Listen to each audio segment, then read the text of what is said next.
السلام علیکم ورحمۃ اللہ وبرکاتہ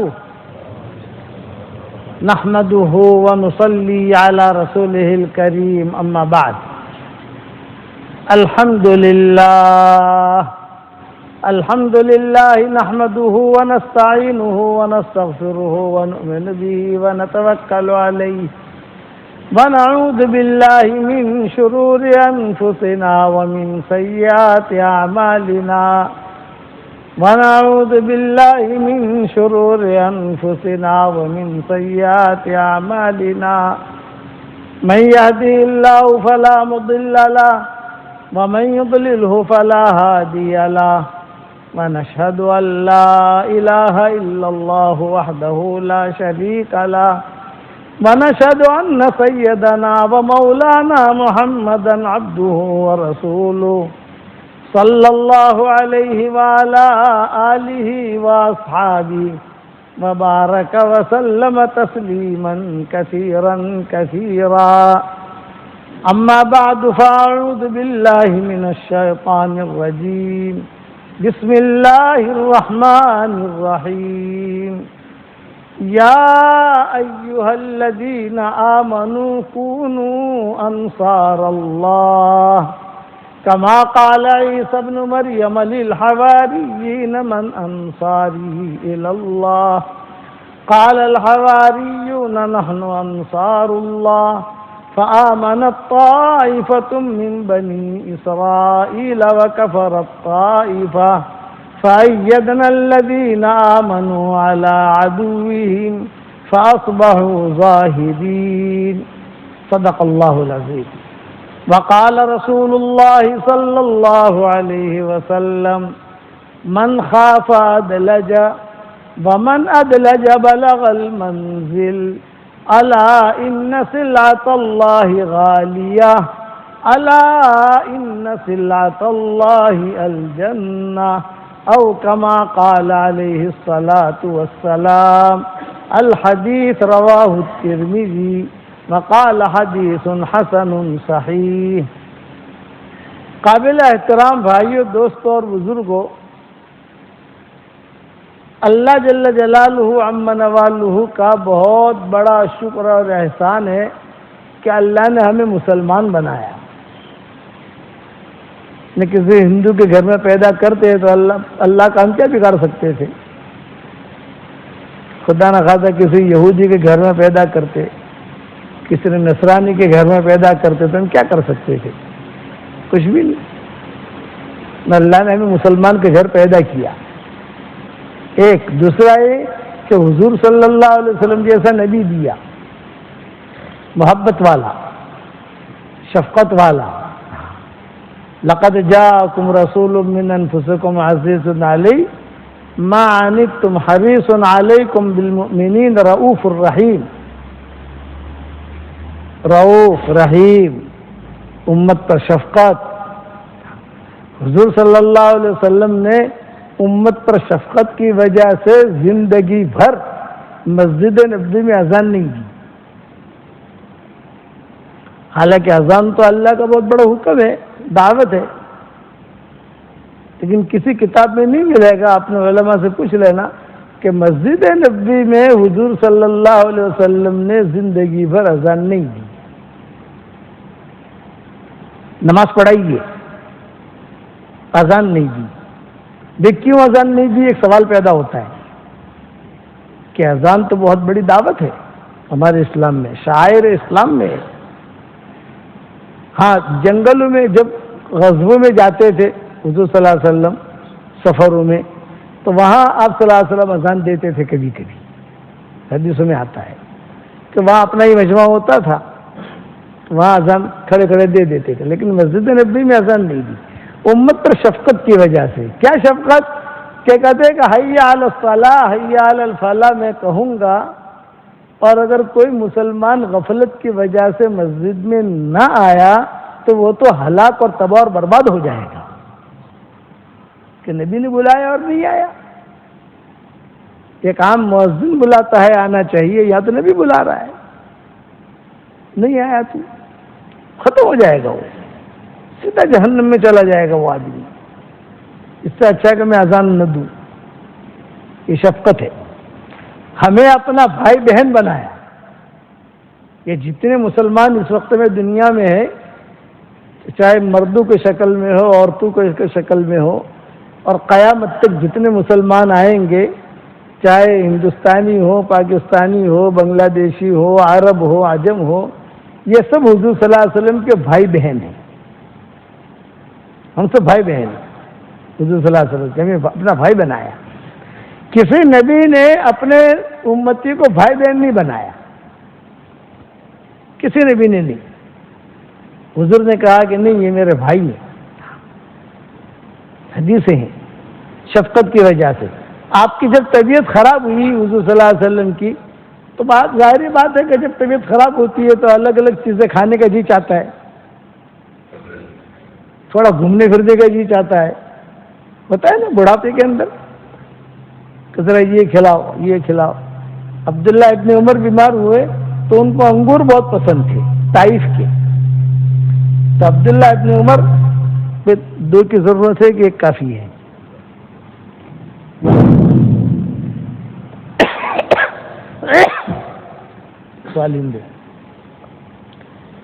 تو انہیں طائف کے انگور بہت پسند تھے عبداللہ ابن عمر کو، لیکن ان کے مزاج میں سخاوت تھی. جب بیمار ہوئے تو اپنے شاگردوں کو کہتے تھے بھائی طائف کے انگور کھانے کو جو چاہتا ہے، بھائی طائف کے انگور کھلاؤ، طائف کے انگور کھلاؤ. طائف کے انگور بہت اچھے ہوتے ہیں. مدینہ منورہ میں طائف کے انگور جب بکتے ہیں تو بیچنے والے کہتے ہیں کہ عنب طائفی، عنب طائفی، عنب طائفی. طائف کے انگور تو عرب جو ہے لپکتے ہیں سب، طائف کے انگور ہیں. تو عبداللہ ابن عمر کو جو ہے بیماری کے اندر طائف کے انگور بہت یاد آتے تھے. جب مرض الوفات میں ہوئے، جب بیمار ہوئے تو کہتے تھے کہ مجھے طائف کے انگور کھلاؤ. طائف کے انگور شاگرد ہوتے تھے ان کے، تو ایک شاگرد جو ہے طائف کا انگور بازار میں سے لے کر آیا اور کھانے بیٹھے. ہاں بہت بہت میٹھے ہیں. اور ایک سائل آ گیا مانگنے والا. مانگنے والے بھی تو ٹیڑے ٹیڑے ہوتے ہیں نا. ارے بھی آپ کے یہاں ہوتے ہیں نہیں ہوتے، ہمارے یہاں تو بہت ہوتے ہیں. کوئی مانگنے والا ہو اس کو 2 روپیہ دو تو سامنے 10 روپیہ دیتا ہے، اللہ آپ 10 روپیہ رکھو. جیسا وہاں موٹر کھڑی رہی، بھائی دو تو 2 روپیہ دیں گے نا بھائی، اور کتنا دیں گے؟ 100 روپیہ تھوڑے دیں گے اس کو. 2 روپیہ دو. ارے مولوی صاحب 2 روپیہ دیتے ہو، اتنے بڑے مولوی صاحب ہو، تمہارے اتنے کروڑ پھولو، 10 روپیہ تم رکھو. اچھا پہلے 10 روپیہ دے دے. چل تو سائل آیا، بھائی کچھ دے دو. تو عبداللہ ابن عمر نے کہا ارے بھائی یہ انگور دے دو. پسند تھے ان کو وہ انگور، پسندیدہ چیز. اور قرآن کی آیت پڑھتے ہیں لن تنالوا البر حتى تنفقوا مما تحبون وما تنفقوا من شيء فإن الله به عليم. کہ مجھے پسندیدہ چیزیں وہ خرچ کرو. مجھے یہ انگور پسند ہے، بھائی دے آؤ. اب وہ فقیر جو تھا وہ تو لے کے چلا گیا، لیکن شاگرد کہتے تھے کہ یار اب دوسرا یہ طائف کا انگور لانا کہاں سے؟ تو شاگرد جاتے تھے پیچھے پیچھے، ارے بھائی 10 ریال کے اندر مجھے بیچ دے، یا 10 ریال لے، 10 درہم لے. اور وہ انگور جو ہے خرید لیتا تھا شاگرد، اور واپس لاتا تھا عبداللہ ابن عمر کے پاس تاکہ یہ کھامے. وہ فقیر جو تھا وہ بھی ہوشیار تھا. وہ جہاں ان کے پاس انگور پہنچے تھے پھر سے آ گیا، اللہ کے نام پر کچھ دے دو. تو عبداللہ ابن عمر نے کہا بھائی دے دو. اب دیا اس کو. تو پھر دوسرا شاگرد بھاگا بھاگا گیا، ارے بھائی 10 درہم لے لے مجھے دے دے استاد کو. ویسا اس کے تو بہت پیسے جمع ہو گئے وہ فقیر کے. پھر بعد میں شاگردوں نے اسے سمجھایا تو یار ہر وقت آتا ہے اور ہم خریدتے ہیں اور ان کو ضرورت ہے اس کی، بڑے آدمی ہے، اب مت آنا، آئے گا تو پٹائی کریں گے تیری. پھر اس نے آنا چھوڑ دیا. میں سمجھ گئے نا، وہ آئے لیا، پھر باہر جا کر خریدا، پھر آ جاتا تھا وہ. تو عبداللہ ابن عمر کہتے تھے میں دے دو. تو بڑھاپے میں بیماری میں ایک ضرورت محسوس ہوتی ہے. تو حضور کو بھی بڑھاپے کے اندر انتقال سے پہلے کچھ ایسی آپ کی عادت ہو گئی تھی، آپ کہتے تھے میں اس پر سنا رہا ہوں کہ حضور نے ہمیں اپنا بھائی بہن بنایا ہے. جتنے مسلمان عورتیں ہیں یہ نبی کی بہنیں اور روحانی بیٹیاں، صحابہ کی روحانی بیٹیاں. جتنے مسلمان مرد ہیں وہ نبی کے بھائی اور روحانی بیٹے. روحانی بیٹے کہیں گے اس کو، نسبی بیٹے نہیں. یہ اعلان کیا بھائی بہن کا، تو حضور نے خود نے اعلان کیا. جب تو آپ نے فرمایا ابھی میری طبیعت خراب ہے، مجھے بقی والوں کے پاس لے جاؤ. چلو بقی والوں کے پاس لے گئے. حضور صلی اللہ علیہ وسلم کو سلام کیا بقی جا کر، آپ کے انتقال سے کچھ دن پہلے. پھر آئے، پھر کہا نہیں بھی اب مجھے جو ہے ذرا احد والوں کے پاس لے جاؤ. چلو بھی احد لے جاتے ہیں. تو اس زمانے میں خچر ہوتے تھے، گدھے ہوتے تھے، ویل چیئریں تو ہوتی نہیں تھی، چل نہیں سکتے تھے حضور صلی اللہ علیہ وسلم. تو کسی مرکب پر سوار کر کے احد والوں کے پاس لے گئے. جب احد والوں کے پاس لے جا کر گئے تو آپ نے کہا السلام علیکم یا شہداء احد، یا احد کے شہیدو تم پر سلامتی ہو، کچھ دنوں کے بعد میں تمہارے پاس آنے والا ہوں. اور صحابہ سے کہا کہ تم میرے دنیا سے جانے کے بعد زیادہ ٹینشن مت لینا، میں تمہارے لیے حوض کوثر تیار کرنے جا رہا ہوں، فکر مت کرنا. میں امت پر شفقت سمجھا رہا ہوں آپ کو کہ ہم پر کتنے شفیق تھے حضور. اور آج ہم جو ہیں اپنے نبی کو بلائے بیٹھے ہیں، 12 ربیع الاول کو یاد کرتے ہیں. حالانکہ حضور کی ذات تو ایسی ہے کہ 24 گھنٹہ آدمی یاد رکھے. 12 ربیع الاول نہیں، 24 گھنٹہ یاد رکھے کہ میرے نبی نے کیسے کھایا ہے، میرے نبی نے کیسے پہنا ہے، میرے نبی نے کیا سنتیں ہیں.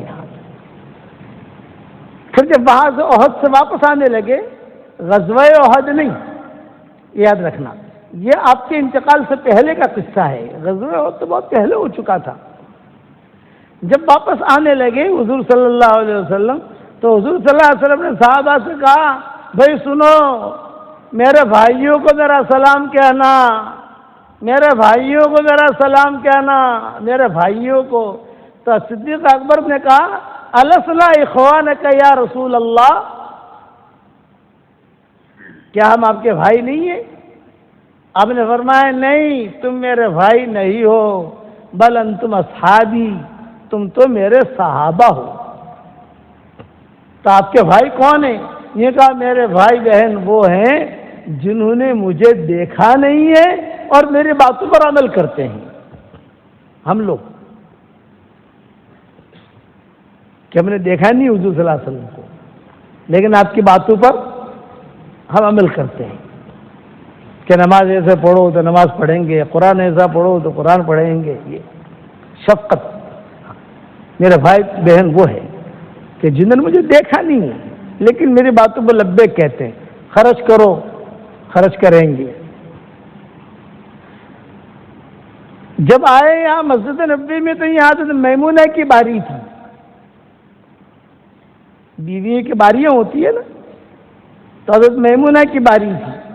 تو حضرت میمونہ کی باری تھی تو حضور نے فرمایا کہ بھی آج میمونہ کی باری ہے لیکن میری طبیعت خراب ہے، اگر سب مل کر مجھے اجازت دے دیں اور میں عائشہ کے پاس اپنا وقت گزاروں. تو سب ماؤں نے اجازت دے دی. میں نبی کی شفقت سمجھا رہا ہوں کہ کیسے تھے ہم پر شفیق. اس لیے درود شریف کا اہتمام کرو. لا کتاب لاہوری، یہ میرا کتاب ہے. 100 درود میں نے جمع کیے ہیں. اس میں اللہ کے نام بھی ہیں، اس میں اللہ کے نام، حضور صلی اللہ علیہ وسلم کے نام. یہ کام جو ہے اللہ نے پہلی مرتبہ لیا ہی مجھ سے. اس کے 20 فائدے ہیں. کتنے فائدے بھائی؟ 20. سب سے بڑا فائدہ ہے کہ یہ جو پڑھے گا حضور صلی اللہ علیہ وسلم کو خواب میں دیکھے گا. 3 کتاب کے یہ میں یہاں مسجد میں رکھتا ہوں, یہاں سے دیکھ لینا آپ. یہ بالکل نئے آئے ہیں, میں نے بہت اس پر محنت کی ہے. ابھی میرے آنے سے ساؤتھ افریقہ کے سفر میں آنے سے پہلے ہی چھپے, تو میں کچھ نسخے لے کر آ گیا, زیادہ لایا نہیں, مسجد میں رکھ دیتا ہوں. دوسرا منتخب 26 صورتیں لاؤ. اور یہ نہیں 26 صورتیں 2022 ماڈل. آپ لوگ کاریں خریدتے ہو نا, 2022 ماڈل, 2021 ماڈل. ارے بتاؤ تو صحیح گیانی والوں, میں آپ کے گیانی کو گیانا کہتا ہوں. حالانکہ گیانا ایک ملک ہے, لیکن گیانی. چلو, تو یہ میری کتاب ہے, اس میں خزانہ ہے, سارا خزانہ جمع کر دیا ہے. یہ بھی آپ کی مسجد میں رکھ دیتا ہوں وقف, آپ دیکھ لینا. اس میں جو اردو پڑھنے والوں کا فائدہ اٹھائیں گے. اور یہ درود شریف تو ضرور پڑھنا, 20 فائدے ہیں. ویسے یوٹیوب پر وغیرہ تو ابھی ڈالے نہیں گئے ہیں, نئے نئے آئے ہیں. آہستہ آہستہ انشاءاللہ یہ ڈلیں گے یوٹیوب پر انشاءاللہ. یہ کتاب تو جو ہے یہ آ گئی ہے گوگل پر, 26 صورتیں, یہ دیکھنا میں رکھوں گا یہاں. تو میں حضور کی شفقت سمجھا رہا ہوں. اصل طبیعت خراب ہوئی ہے آپ کی, انتقال کا وقت قریب آیا, مائیں سمجھ گئی کہ اب انتقال کا وقت ہے حضور صلی اللہ علیہ وسلم کا. حضرت فاطمہ ہی ملنے کے لیے, ابو آپ کی طبیعت خراب لگ رہی ہے. ہاں بیٹا, طبیعت میری کچھ ٹھیک نہیں لگ رہی. اتنے میں بعد دروازے پر کسی نے دستک دی, تو آپ نے فرمایا بھائی دیکھو فاطمہ کون ہے دروازے پر. حضرت فاطمہ گئی. جب حضرت فاطمہ گئی تو فرشتے تھے, اور ایک فرشتہ نہیں, بہت فرشتے بھرے ہوئے. حضرت فاطمہ تو گھبرا گئی. کہا ابو جی یہ تو بڑے لمبے چوڑے لوگ ہیں, اور لمبے چوڑا بہت بڑا مسجد نبوی بھری ہوئی ہے. آپ کے انتقال کے وقت میں سارے فرشتے آ گئے تھے, خالی اسرائیل نہیں, جتنے آسمان کے فرشتے ہیں سب اعزاز میں آ گئے تھے, احترام میں. جبریل لے کر آئے تھے. جبریل جو ہے مینیجر ہے نا, بڑے آرڈر کیا تھا چلو سب چلو. تو آپ نے فرمایا اچھا سب آ گئے. ہاں سب آئے ہیں. اب کیوں آئے یہ پتہ نہیں. تو جبریل آ گئے. جبریل علیہ السلام تو روزانہ آنا جانا رہتا تھا ان کا. میں شفقت سمجھا رہا ہوں, یہ مضمون بہت دھیان سے سننا.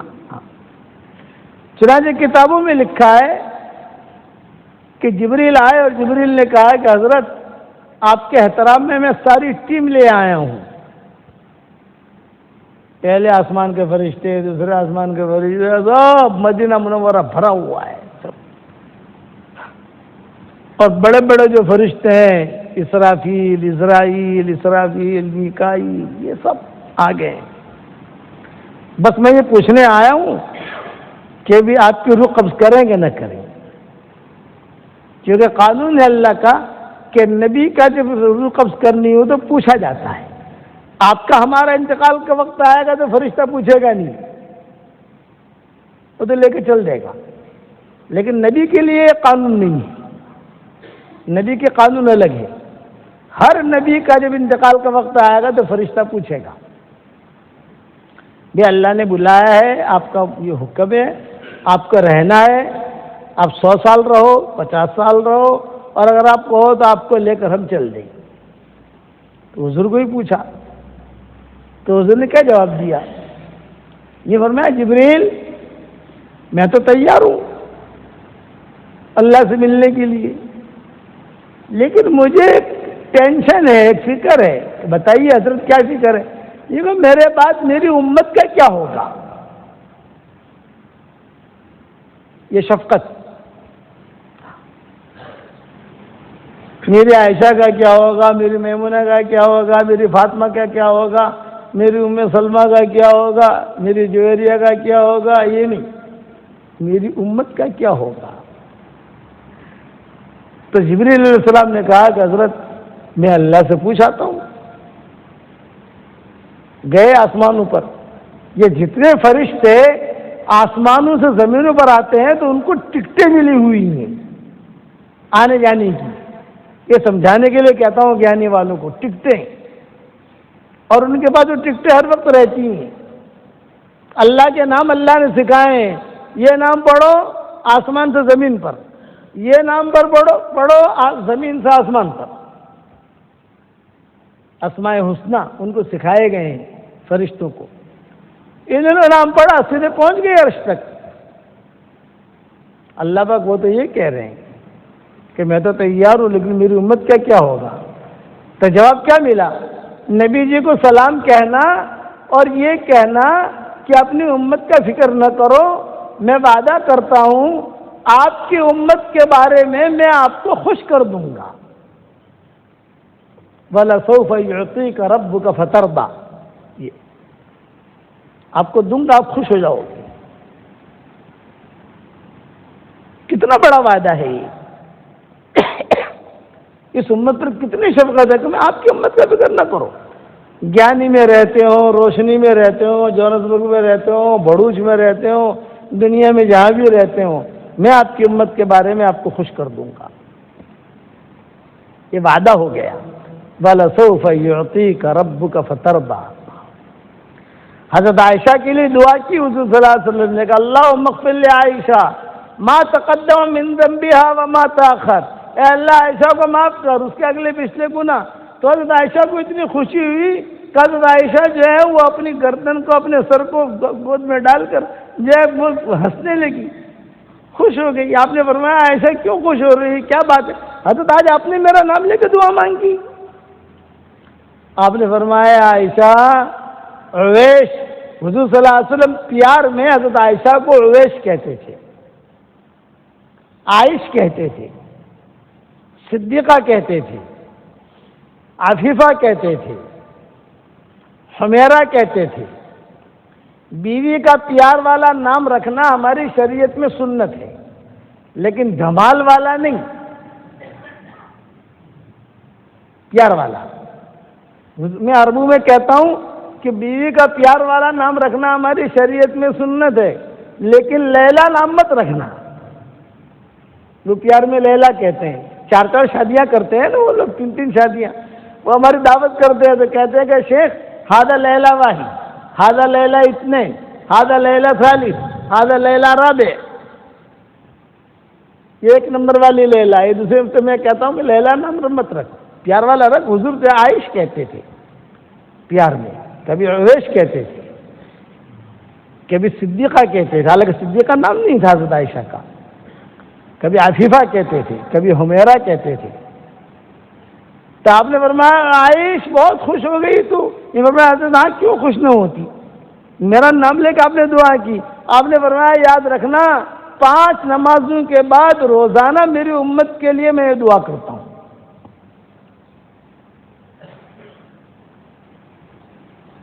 شفقت ہے. میری امت، میری امت، میری امت. لیکن آج امت کو کچھ پڑی نہیں ہے. داڑھی رکھو نہ رکھو، پردہ کرو نہ کرو، کپڑے جیسے پہننے ہو پہنے، پھٹے ہوئے جینس پہنو. پھٹے ہوئے کپڑے پہنتے نہیں پہنتے. میں وینکوور گیا تھا. وینکوور نام سنا ہوگا، ٹورنٹو کینیڈا میں. وینکوور سان فرانسسکو کا ہمارا سفر ہوا تھا. تو سان فرانسسکو ایئرپورٹ پر میں بیٹھا ہوا اور میں نے دیکھا کہ کئی لڑکے لڑکیاں پھٹی ہوئی پینٹیں، سمجھتے، جینس پھٹے ہوئے، اور یہاں پھٹا ہوا، یہاں پھٹا ہوا. میں نے ساتھیوں سے کہا بیچارے فقیر لوگ ہیں یار، تو $50 دے دو ان کو یار. یہ فقیر لوگ ہیں بیچارے، دیکھو یہاں پھٹا ہوا، یہاں پھٹا ہوا. ارے مولانا یہ کروڑپتی ہیں سارے کے سارے. تو میں نے کہا یہ پھٹے ہوئے پہننے کا شوق پیدا ہو گیا ان کو. اچھا جب وہاں پہنچا وینکوور کینیڈا میں، تو وہاں مسلمان لڑکے لڑکیوں کو دیکھا وہ بھی پھٹے ہوئے سجا. ارے میں نے کہا تو اللہ بلائیں نہیں، مصیبتیں ہی ہیں. تو پھر ٹورنٹو پہنچا وہاں سے تو وہاں پر بھی یہی دیکھا. پھر شکاگو پہنچا تو وہاں پر بھی یہی دیکھا. تو مستقل میں نے ایک بیان ریکارڈ کرایا. یہ جو پھٹا ہوا پہنتے ہیں نا، تمہارے یہاں ساؤتھ افریقہ میں بھی اللہ بلا ہوگی، وہ پھٹا ہوا پہنتے ہیں. ہمارے یہاں اب تو جو ہے ہندوستان والوں کو بھی شوق پیدا ہو گیا، وہ پھٹے ہوئے،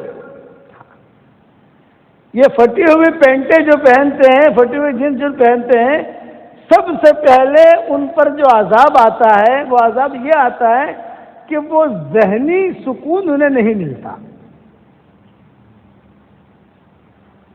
کبھی ذہنی سکون نہیں ملے گا ان کو، نمبر ایک۔ نمبر دو، الگ الگ قسم کی بیماریوں میں مبتلا ہوتے ہیں۔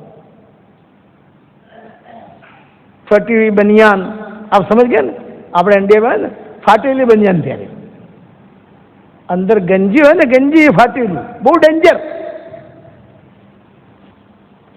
لڑکیوں کی شادیاں نہیں ہوتی، پھٹی ہوئی میکسی، پھٹی ہوئی لنگی، پھٹا ہوا کرتا، یہاں سے پھٹا ہوا، یہاں سے پھٹا ہوا ہے، یہ تو بہت ڈینجر ہے، آپ لوگوں کو پتا نہیں۔ ہم عربوں کے یہاں جاتے ہیں دیہاتوں میں تو کوئی چیز ہاں پھٹ گیا پیمل لگا لو،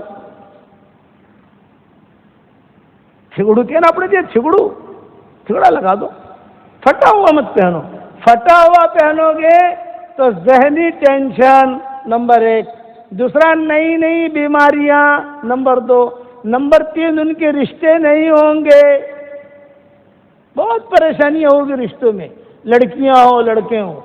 یہ عرب ہمیں کہتے تھے، پھر میں نے عربوں سے کہا، میں نے کہا یار قرآن حدیث میں تو ہے نہیں، بولے قرآن حدیث میں نہیں ہے لیکن ہمارے باپ دادا ہمیں یہ سکھاتے تھے،